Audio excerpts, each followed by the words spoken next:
black belt asked the black janitor to spar for fun. What happened next left everyone speechless. The air in the gym was heavy with sweat and silence, thick enough to choke on. Every eye had locked on the unlikely pair standing at the center of the mat, a broad-shouldered martial arts champion in a crisp black belt uniform, and a middle-aged janitor still in his faded work shirt, broom leaning against the wall. The crowd wasn't quiet out of respect. No, it was that cruel, anticipatory hush, the kind that comes before a joke everyone thinks they're in on. Come on, old man. The black belt smirked, bouncing on his heels. Just for fun. But for Darnell, the janitor, this wasn't a game. His pulse thundered in his ears, his palms slick. He could feel the sting of every dismissive laugh, every whispered remark. They didn't see him as a man. They saw a spectacle. And in that suspended moment, one question burned. What happens when a man the world has written off is finally pushed to prove who he really is? The answer would leave every single person in that room speechless. This isn't just a story about fists and skill. It's about dignity, about how society underestimates those it deems invisible. Backhand index pointing right. If this unsettles you already, don't look away. Stay, because what happens next is something we all need to witness. Long before the bright lights of that gym, Darnell's world was made of quieter rhythms. At dawn, his alarm never rang. It croaked. The old clock on his nightstand was chipped, its hands stubborn, yet it always woke him. He'd sit at the edge of his bed, stretching his shoulders, muscles stiff from years of mopping floors, hauling bags, bending where others never bent. His apartment smelled faintly of coffee and lemon cleaner. Two constants in his life. On the fridge, a row of photographs held with mismatched magnets. His daughter in her college graduation gown, his grandson grinning with two missing teeth, and one faded black and white photo of himself as a teenager, wearing a Chris Karate GI, his first dojo patch stitched onto the chest. Few people at the university gym knew that side of him. To them, he was just a janitor, the man who swept up spilled protein shakes and wiped mirrors smeared with chalky fingerprints. But in the echoes of the gym's halls, Darnell still carried fragments of who he had once been. When the students left, when the lights dimmed, he'd sometimes pause, broom in hand, and throw a quiet punch into the air, a shadow of the disciplined boy he used to be, the one who once dreamed of teaching, competing, traveling. Life, however, had its own plans. Bills stacked. Family needed him, and dreams were shelved in the name of survival. The university students never asked about his life. They cracked jokes in front of him, as if he couldn't hear.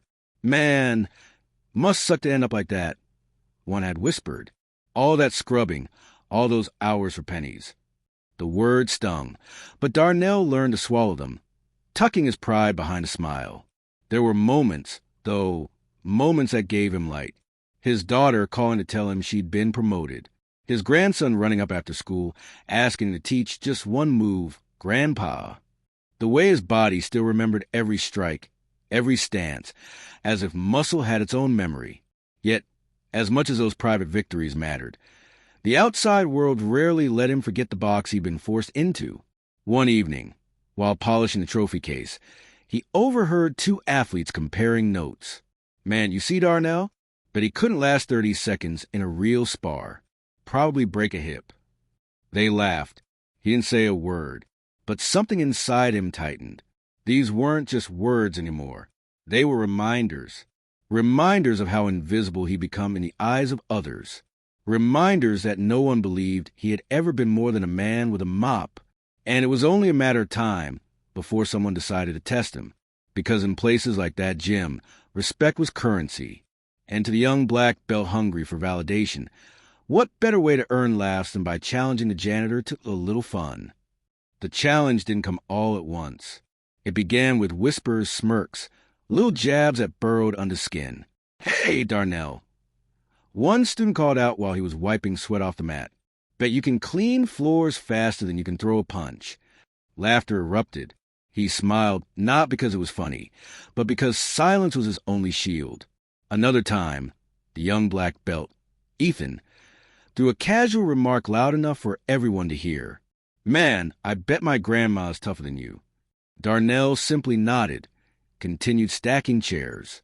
Inside, though, something shifted. The gym was his workplace, but for Ethan, it was his stage. Each snide remark was a performance designed to win laughs, to remind everyone who had power in the room.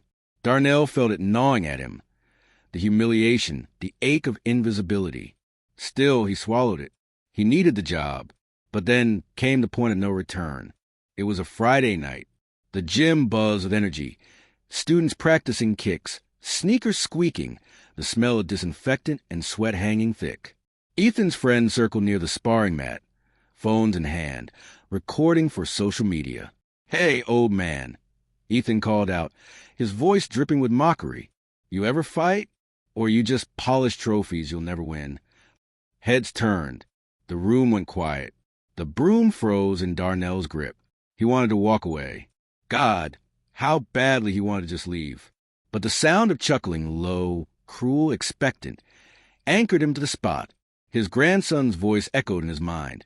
"Teach me one move, Grandpa." That memory lit something inside him. Just for fun, Ethan pressed, tying his belt tighter. "Unless you're scared." A phone camera zoomed in. Someone whispered, "This is going to be good." The humiliation was no longer private. This was public. A line had been crossed. And Darnell knew if he walked away, the laughter wouldn't end when he left the room. It would follow him, echo through the halls, stain his dignity beyond repair. So, with deliberate calm, he leaned the broom against the wall. His palms brushed against his faded work pants. He looked Ethan in the eye, not with anger, but with something deeper, something steadier. "All right," he said quietly, "for fun." The room erupted in gasps. A circle formed around the mat. Phones rose like a forest of eyes, recording, waiting. The janitor was about to be made into a spectacle. But what no one understood, what not a single person there realized, was that Darnell wasn't stepping onto unfamiliar ground. He was stepping back into it. Because beneath the callous hands and the weary shoulders, beneath the years of silence and invisibility, lived a fighter who had never truly left. And Ethan, the young black belt eager to prove himself, was about to discover just how dangerous it is to underestimate a man with nothing left to lose. The mat felt colder than Darnell remembered. He stepped barefoot onto it, the rubber surface biting into the calluses of his feet. The air buzzed with murmurs, laughter, the faint hum of fluorescent lights. Phones pointed at him like weapons, ready to immortalize his humiliation. Ethan bowed with exaggerated flair, a mocking grin on his face. Darnell bowed back, his movement simple, respectful. The contrast stung the room. Half thought it was funny, half sensed something brewing. "Ready, old man?" Ethan jeered, bouncing lightly on his toes. The whistle blew. Ethan lunged first, fast, aggressive, cocky. A sharp jab aimed to the chest, meant more to startle than to harm. Darnell didn't flinch. He sidestepped, fluid, as if his body remembered every drill, every spar he'd ever endured decades ago. Gasps rippled through the crowd. Ethan smirked. Lucky. He swung again, harder this time. A kick, high, arrogant. But Darnell's eyes sharpened. Time slowed. He felt the wind of the kick, the burn of adrenaline coursing through his veins. His arm snapped up, blocked cleanly, his counterstrike landing firm against Ethan's side. Not enough to injure, just enough to echo. The room exploded. Gasps, shouts, disbelief. The janitor hadn't fallen. He had landed the first clean point. Ethan's smirk evaporated. His pride now on trial, he charged again, flurries of fists and feet, his black belt whipping behind him. But Darnell moved like water. Calm, efficient, precise. Every block was measured, every step deliberate. Years of muscle memory surged alive, guided by discipline Ethan had never tasted. Then came the moment. Ethan lunged recklessly, a haymaker disguised as a strike. Darnell pivoted. In one smooth, devastating motion, he swept Ethan's leg out from under him. The champion crashed the mat, the sound louder than any cheer. Silence consumed the gym. Phones trembled as hands froze. Darnell stood over him, chest rising and falling, sweat glistening under the lights. He didn't raise his fists. He didn't celebrate. He simply stepped back, bowed deeply. a gesture respect Ethan had never earned, but one Darnell still chose to give. And in that silence, everyone in that room saw it. Not just a janitor, not just a man past his prime, but a warrior. The sound of a dropped phone cracked the silence, followed by whispers. "Did you see that?" "No way. He's actually good." But Darnell heard none of it. What he heard was his grandson's voice again. "Teach me one move, Grandpa." And he realized in that moment he had taught them all something without saying a single word. The gym never sounded the same after that night, where there had been jeers and cruel laughter. Now there was only an uneasy quiet. Ethan lay on the mat longer than he needed to, not from pain, but from shame. His friends lowered their phones, suddenly unsure if uploading the video was a good idea anymore. Darnell didn't bask in the victory. He simply slipped his shoes back on, picked up the broom he had set aside, and went back to work. That, more than anything, left everyone stunned. A man had just dismantled a champion in front of a crowd, yet carried himself with the humility of someone who knew respect wasn't about applause. It was about character. By the next morning, the video had gone viral. Millions watched as a janitor defied expectation, moving with grace and precision no one thought possible. The comments were divided. Some celebrated him. Respect. Never judge a book by its cover. Others mocked Ethan. Black belt exposed by a janitor. But for Darnell, it wasn't about going viral. It was about something deeper. At home, his grandson sat wide-eyed at the screen, pride glowing in his little face. "Grandpa," he whispered, "you're a real fighter." And for the first time in years, Darnell allowed himself to smile, not the polite practice smile he gave strangers, but a real one. Yet beneath the triumph was a heavier truth. Why had it taken a public spectacle for anyone to see his worth? Why did dignity have to be proven with fists before it was acknowledged at all?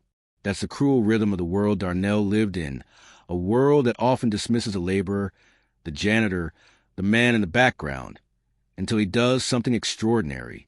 A world where racism and class prejudice strip people of their humanity, forcing them to fight battles they never should have had to fight just to be seen. The story doesn't end with Ethan's defeat. It lives on in every workplace where someone is underestimated, in every hallway where quiet dignity is mistaken for weakness, in every child who grows up thinking their worth must be proven in combat rather than honored in existence. And so, I leave you with this question. How many Darnells walk among us right now? Men and women whose strength, skill, and humanity go unseen because of the uniforms they wear or the jobs they do.